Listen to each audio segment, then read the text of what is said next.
હા આ ચેતના ભાભીને એને ફુદીનો હું કામ લેવા દીધો તમને ખબર છે બધાને? મારું લોહી ચુંબકો ફરવા માટે. તો ક્યાં જાય છે, કોણ કોણ જાય છે?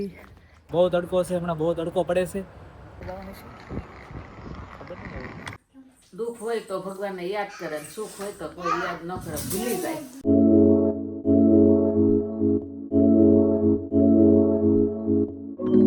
ગુડ મોર્નિંગ, જય શ્રી કૃષ્ણ. કેમ છો બધા? મજામાં? તો સ્વાગત છે અમારી ચેનલમાં ફરીથી એકવાર બધાનું. તો જો સવારના 9 વાગી ગયા છે અને હું મારું રૂટીન બતાવીને ફ્રી થઈ ગયો છું. અને યમુનાબેન જો અમારે જાગી ગયા છે, એના વાળ જુઓ, લટિયા જુઓ તમે. કાંઈ યમુના પેલા એ બધાને જય શ્રી કૃષ્ણ કર. જય શ્રી કૃષ્ણ. ઓકે. સવારમાં આજે મારા મમ્મીએ ગાર્ડનનું કામ ઉપાડી લીધું છે. આમ જુઓ કેમ અત્યારમાં મમ્મી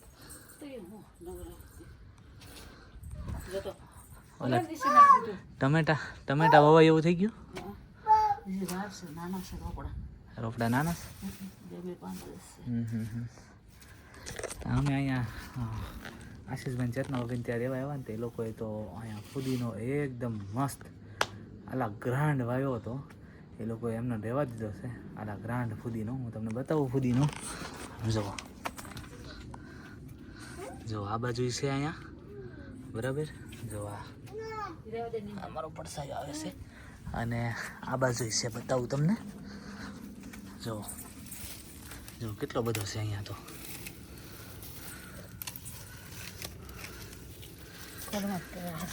યમુના એમ ન કરાય બેટા, એમ ન કરાય. હા આ ચેતના ભાભીને એને ફુદીનો હું કામ લેવા દીધો તમને ખબર છે બધાને? એને ખબર છે મને પાણીપુરી બહુ ભાવે એટલે છે ને ફુદીનો રહેવા દીધો છે. ગમે જ્યારે પાણી બનાવવું હોય ને આ ફુદીનો તાજો આમ જો તાજો તોડ્યો, જેને જોઈએ લઈ જાયજો.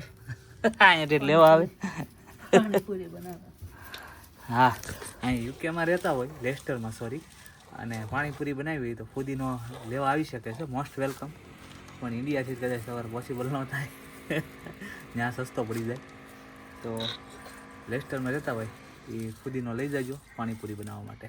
બાકી પાણીપુરી મારી તો ફેવરેટ હો. ચાલો, મારા પપ્પાએ મારા માટે ચા બનાવી નાખ્યો. જો હું બહાર તમારી વાત કરતો હતો ને ત્યાં મારા પપ્પાએ ચા બનાવી નાખ્યો. ચા કેટલીમાં ગાળીને કમ્પ્લીટ રેડી કરી દીધો છે. હું બળી ગઈ? શું છે? દવા છે, દવા. આમ જોઈએ હું પડી ગઈ ઓરિયો પડી ગઈ. શું છે? તને ઓરિયો ખબર પડે છે? શું છે? હે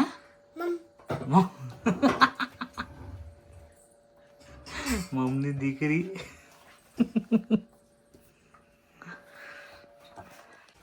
ચાલો 10:30 વાગ્યા છે અને આ બેન જો ઠેલો લઈને તૈયાર થઈ ગઈ છે. આમ જો નાનો ઠેલો હોય એનો. યમુના આમ જો તો મારી દીકરી સાંડો ખરીદી છે બા એને. હા સર તું બગાડી નાખશો મમ્મી. આમ જો તો હામું જો તો.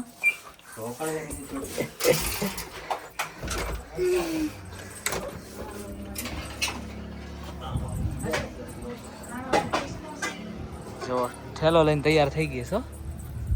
પણ ક્યાં જાશો તું યમુના? બા આવે છે, ઊભી રે. અને તારા શૂઝ? ઓય તારા શૂઝ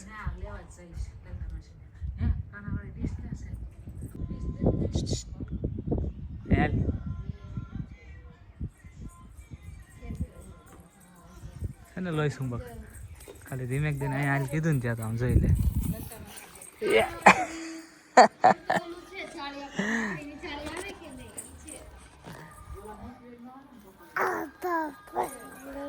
હાલો વાલી આવો વાલી. અરે વાહ, મારું લોહી સુંબક હો. થોર મૂવીમાં જેમ હથોડો આવે ને દોડી, ખાલી હાથ ઊંચો કરે મળે દોડો. કાંઈ મળે. જો બા ને યમુના જાય છે અહીંયા તુષાર ને ભૂમિને ઘરે લલિતા માસીને મળવા. જો દોડવા મળી તો ચાલો હું ને મારા પપ્પા લાગી ગયા છે ક્લિનિંગમાં.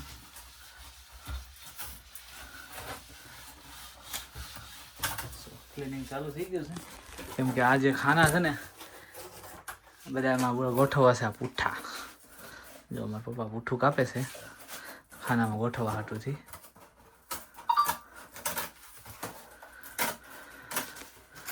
અને હું સાફ સફાઈ કરતો જાઉં છું. પૂઠા કાપીને ગોઠવતા જાય છે. ચાલો જો થોડુંક ક્લિનિંગ બાકી હતું ત્યાં હું નીકળી ગયો. ઓલમોસ્ટ ડન થઈ ગયું હતું કેમ કે મારે પરમદી જવું છે બહાર ફરવા માટે. તો ક્યાં જઈએ છીએ, કોણ કોણ જાય છે એ બધું જ તમારે જાણવા માટે અમારો વ્લોગ જોયા કરજો. એટલે તમને આઈડિયા આવી જશે ક્યાં જાય છે અને કોણ કોણ જાહેરે જાય છે બધા. બરાબર. અને અત્યારે હું ત્યાં બહાર જવાની તૈયારીના ભાગરૂપે થોડાક બાલ કટિંગ કરી આવું અને દાઢી સેટ કરાવી દઈ. અને ગાડીમાં એસી નથી હાલતું. બરાબર. જો કાચ ખુલ્લા રાખવા પડે તો એસીનું જરાક જોરાયું કેમ છે કેમ નહીં. હીટર હાલે છે કમ્પ્લેટ મસ્ત. એસીની બહુ જરૂર ન પડે પણ હમણાં જો ને આ વેધર મસ્ત તડકાવાળું ગરમ ગરમ કાયદેસરની લૂ લાગે એવું. હો તો મેં કીધું પરમ દિવસે પછી જવું છે બહાર તો આજે એસી જોરાઈ લો ને જરાક. ચલો જો ગાડી અહીંયા પાર્ક કરી દીધી છે. બહુ મોટી લાઈન છે. લાઈન એટલે લગભગ 2 થી 2.5 કલાક વયા હતા. મારે લગભગ અડધો પોણો કલાક તો વયો ગયો છે હું અહીંયા પહોંચ્યો એને. કેમ કે લાઈન જ અવડી છે. જો મારાથી બતાવે ને તો એને બતાવું કેમ કે લોકો સામે કેમેરો તો આપણે ન કરે પણ છતાંય જો આ જેટલા બધા ઊભા દેખાયેલા છે ને એ બધા લાઈનમાં ઊભા છે. જો આ ગેસ પુરાય છે બીજાની ગાડીનો. આપણી ગાડીનો જ પુરાતો બીજાની ગાડીનો પુરાય છે. એ જેટલા તમને ઊભેલા દેખાણા ને બધા ગેસ પુરાવા આવ્યા છે. કોકમાં ચાલુ છે અને કોક વેઇટિંગમાં છે મારી ગયા. બહુ જ લાઈન છે અહીંયા. લાઈન એટલે છે કે તડકો એટલો છે અહીંયા હમણાં આજે 24-25 ડિગ્રી આસપાસ છે. કાલનું વાતાવરણ લગભગ 30 થી 32 રહેવાનું છે. અને પરમ દિવસે અમારે ફરવા જવાનું છે ને એ 30 થી 32 જેવું રહેવાનું છે. એટલે બહુ તડકો છે હમણાં. બહુ તડકો પડે છે અને થોડુંક અહીંયા ચીપ છે ગેસ પુરાવા. બીજા કરતાં 10-20 પાઉન્ડ ઓછા લઈશ એટલે લોકો અહીંયા આવવા કરે. કેમ કે ગમે ત્યાંથી આવે. હું 6 માઇલ આગેથી આવ્યો છું તો મારે 20 પાઉન્ડ ડીઝલ પેટ્રોલ તો ન મળી જાય. એટલા માટે લોકો અહીંયા આવવા કરે એટલે થોડુંક વેઇટિંગ અહીંયા વધારે છે. બીજે હશે ટ્રાફિક તો આપણે ખબર નથી ને. આપણે કોકને પૂછીને આવ્યા છીએ. આપણે ખબર નહોતી ગેસ ક્યાં પુરાય છે પણ એમ કહે છે કે બીજા કરતાં આ સસ્તા છે એટલે અહીંયા થોડીક લાઈન વધારે રહી છે. તો આ લાઈનમાં આપણે રહેવાનું છે નિરાંતે અને ગેસ બેસ પુરાઈ ગઈ. જો પહેલાં વાળ કપાવવા જતો હતો ત્યાં ન ગયો અને એસી રિપેર કરવા આવી ગયો. સોરી એસી રિપેર નહીં ગેસ પુરાવાનો છે. તો મેં તો બહુ મોટી લાઈન છે તો નવરો બેઠો હતો તો મેં કીધું વંદનાબેન કરીને આપણા દર્શક મિત્ર છે એમની કોમેન્ટ હતી કે તમે મીન્સ કે અમે અહીંયા યુકે કેવી રીતે પહોંચ્યા છીએ તો એની પ્રોસેસ કઈ રીતે શું કરી હતી તે જરાક વિસ્તારથી જણાવજો. આવી કોમેન્ટ હતી તો મેં કીધું હું વંદનાબેનને કોમેન્ટનો રિપ્લાય આપી દઉં જરા. તો અમે 2021માં પ્રોસેસ ચાલુ કરી હતી. અમે ગુજરાતી મીડિયમથી ભણેલા છીએ તો પહેલાં અમે તો ઇંગ્લિશ શીખ્યા. હું ને રાધિકા બંને ઇંગ્લિશ શીખીને પછી અમે રાધિકા ઓલરેડી ભણેલી છે. મીન્સ કે એ ત્યાં તો લોયરનું ભણેલી હતી. LLB કરેલું હતું ઇન્ડિયામાં સુરતથી. અને પછી એણે IELTSની એક્ઝામ આપવાની તૈયારી ચાલુ કરી. એક્ઝામ આપી અને પછી અમે અહીંયા યુકેમાં એક એજન્ટ દ્વારા સુરતના જ એજન્ટ દ્વારા જે અમારે દૂરના રિલેટિવ થાય છે એના દ્વારા અમે અહીંયા લિંકન યુનિવર્સિટીમાં એડમિશન લીધું. અને 1 વર્ષનો કોર્સ હતો અને પછી 2 વર્ષના અમને PSW મળવાના હતા. અને PSW અમે નથી લીધા. 1 વર્ષ ભણ્યા અને જ્યાં જોબ કરતા હતા ત્યાં જ રાધિકાને સ્પોન્સરશિપ મળી ગઈ છે એટલે અત્યારે અમે હવે વર્ક વિઝા ઉપર છીએ. અમારે 3 વર્ષ પતી ગયા છે અને 2 વર્ષ હવે ખાલી બાકી છે. તો આ રીતની અમારી પ્રોસેસ હતી. સ્ટુડન્ટ વિઝા ઉપર અમે અહીંયા આવ્યા છીએ અને હવે અત્યારે વર્ક વિઝા ઉપર છીએ. અને ઘણા લોકો વર્ક વિઝા ઉપર આવે છે. અહીંયાથી ડાયરેક્ટ કંપની સ્પોન્સર લેટર આપે છે ઇન્ડિયામાં, અને ત્યાંથી એ વર્ક વિઝા ઉપર અહીંયા આવી શકે છે. પણ અત્યારે એ બધું તો હવે લગભગ બંધ થઈ ગયું, લગભગ નહીં 100% બંધ થઈ ગયું છે. કેમ કે અહીંયાની ગવર્મેન્ટે બહારથી જે એમ્પ્લોયી હાયર કરતા હતા ને એ બંધ કરાવી દીધું છે, કે જે અહીંયા યુકેમાં ઓલરેડી છે એને પહેલાં જોબ આપો અને પછી બહારથી તમે બોલાવો. તો એ બહારથી આવવાનું અત્યારે વર્ક વિઝાવાળું બંધ થઈ ગયું છે. સ્ટુડન્ટ વિઝાવાળું ચાલુ છે, એમાં પણ ડિપેન્ડન્ટ બંધ થઈ ગયું છે. મીન્સ કે જેમ કે રાધિકા આવી ત્યારે હું ને મારો છોકરો, મારો દીકરો બંને અમે પાછળથી 1 મહિના પછી અમે આવ્યા હતા. તો હું ને મારો દીકરો એઝ અ ડિપેન્ડન્ટ આવ્યા હતા અને રાધિકા એઝ અ સ્ટુડન્ટ આવી હતી. તો અત્યારે જે સ્ટુડન્ટ આવે એની પાછળ એના હસબન્ડ કે વાઈફ જે હોય તે કોઈ આવી નથી શકતું. એટલે એઝ અ ડિપેન્ડન્ટ અત્યારે બધું ડિપેન્ડન્ટવાળું બંધ કરી દીધું છે. એટલે આવી રીતના અમારી પ્રોસેસ હતી. બીજું કંઈ જો ના સમજ પડે તો મને જણાવજો, હું ચોક્કસથી તમને માહિતી આપીશ. ચાલો તો જો એસી કરાવી દીધું ચાલુ કમ્પ્લીટ, અને વાળ દાઢી થઈ ગયા છે. હવે સીધું જ અહીંથી ઘરે જઈને ચાર્જિંગ લઈને ડાયરેક્ટ ઉપડવાનું છે એરપોર્ટ. કેમ કે જે ફ્રેન્ડને હું પરમ દિવસે મૂકવા ગયો હતો એ ફ્રેન્ડ રિટર્ન આવે છે સ્પેનથી, તો એમને પિકઅપ કરવા જવાનું છે. એ ઓલરેડી કાલ આવવાના હતા પણ એની ફ્લાઇટ કેન્સલ થઈ, નહીંતર કાલ સાંજે આવવાના હતા. તો કાલે તમારે શિફ્ટ હતી તો કાલ તો હું નહોતો જવાનો, પણ આજે હવે અત્યારે આવે છે વિધિન 1 hour. તો ફટાફટ હું ઘરેથી પાવર બેંક લઈને તરત જ 20 મિનિટે ઉપડવાનું છે. ચાલો જો ફટાફટ ઘરે જઈને નાયો, ફટાફટ તરત જ 20 મિનિટે નીકળી ગયો છું. અને આમ જો હાઈવે ચડી ગયો છું. અને 2 વ્હીલર વાળા ભાઈ જો સાઈડ કાપે જઈશ પાછળથી ભમનારા ને આવ્યા. હાઈવે ચડી ગયો છું. અત્યારે 3:52 થઈ છે. 4:10 સુધીમાં એરપોર્ટ પહોંચી જઈશ. ચાલો ફટાફટ એરપોર્ટ પહોંચી જઈએ. ડિપાર્ચર અરાઇવલ્સ પહોંચી ગયો છું એરપોર્ટ.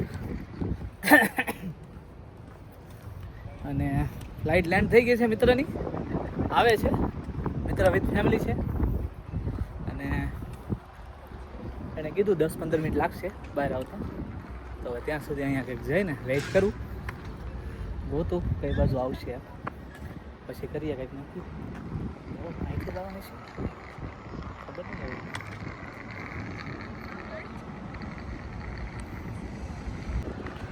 જો આ છે ને એ એટીસી છે, એર ટ્રાફિક કંટ્રોલ. મોટા એરપોર્ટ હોય ને એમાં તો દેખાય નહીં એટીસી, આપણે આ ફિલ્મોમાં જોતા હોય એટીસી એર ટ્રાફિક કંટ્રોલ. પણ આજે આ નાનું એરપોર્ટ છે, ખાલી ડોમેસ્ટિક એરપોર્ટ છે, ઈસ્ટ મિડલેન્ડ્સ એરપોર્ટ. તો આમાં એટીસી દેખાય છે, બાકી મોટા એરપોર્ટમાં મેં કોઈ જે એરપોર્ટ એટીસી જોયું નથી. ચાલો હું આવી ગયો છું અરાઇવલમાં.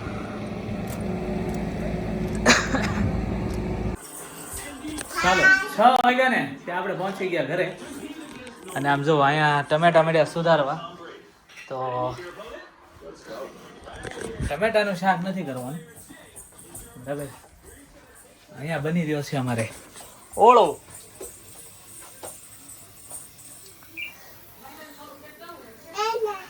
નહીં હું તો ઓળો જ ખાઉં ને. મારે તો ઓળો ફેવરિટ છે. ઓળો મારો ફેવરિટ છે. ના ભાઈ ના, શું છે? જો આવી ગઈ હો છોકરી લોહી સુંબક. તો મારા પપ્પાએ હજી એક મારી ફેવરિટ આઈટમ બનાવી નાખી છે. પપ્પા બતાવો તો શું બનાવ્યું છે મારા માટે બીજું. લે હા નહીં, આ તો સિંગ ભજીયા બનાવ્યા. સિંગ ભજીયા ક્યારે બનાવ્યા? આ મારું ફેવરિટ ચૂરમું. હવે આમાં ગળને ઘી નાખે ચૂરમું કરી નાખવાનું કમ્પ્લીટ. આપણે ફેવરિટ આઈટમ ચૂરમું, ઓળો અને બાજરાના રોટલા. હમણાં તો દેશી ભાણું જ બને છે. જે દિન મારા પપ્પા મમ્મી આવ્યા ને તે દિન ચાલો તો હવે રસોડામાંથી મારા પપ્પાએ લીધી છે રજા અને આવી ગયા છે મારા મમ્મી. જો જય શ્રી કૃષ્ણ.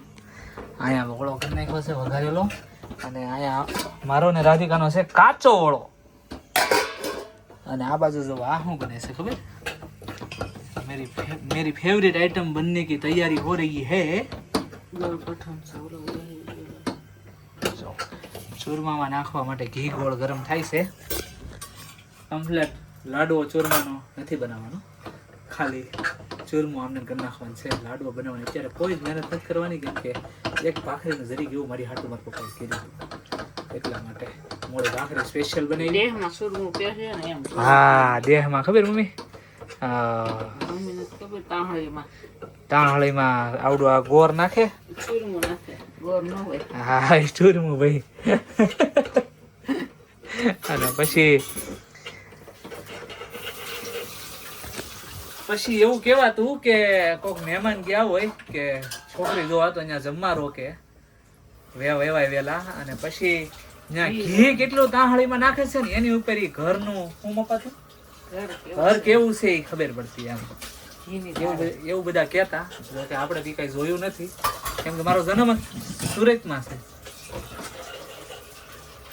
એટલે આ બધા વાતો એવી કરતા કે આ તાંહળી ધારો કે હોય તો આમાં ઘરઘણીની લોકો ઘી કેટલું નાખે છે એની ઉપર, ઘીની ધાર ઉપર ઘરનું નક્કી થતું ઘર કેવું છે.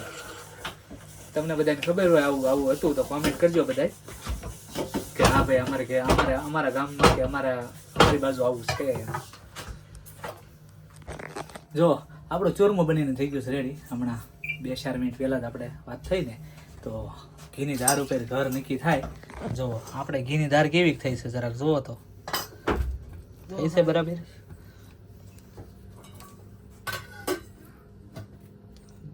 તો આ ઘી બરાબર, મારા મતે તો અમારે ઘીની ધારી સારી થઈ છે. તમે કહેજો કેવી થઈ છે એમ.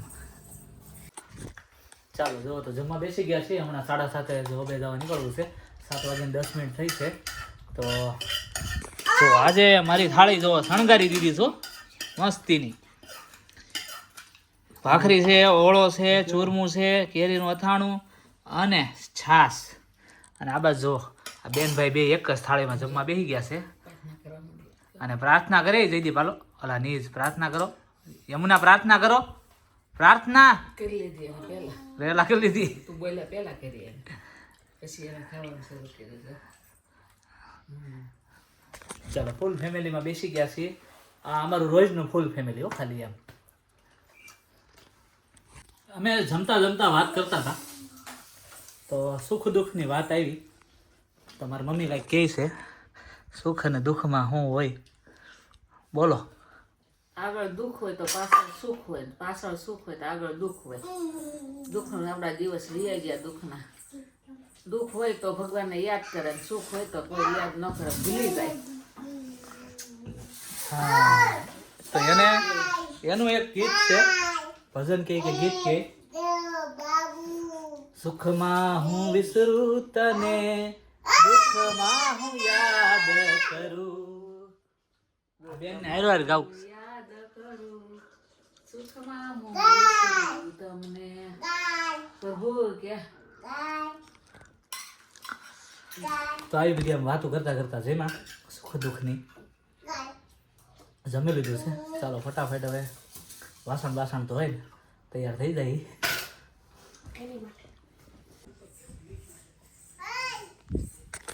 ચાલો જો 7:30 વાગી ગયા છે અને હું રેડી થઈ ગયો છું જોબ પર જવા માટે. અને આ બેન જો અહીંયા ઠેકડે સીડ્યા છે.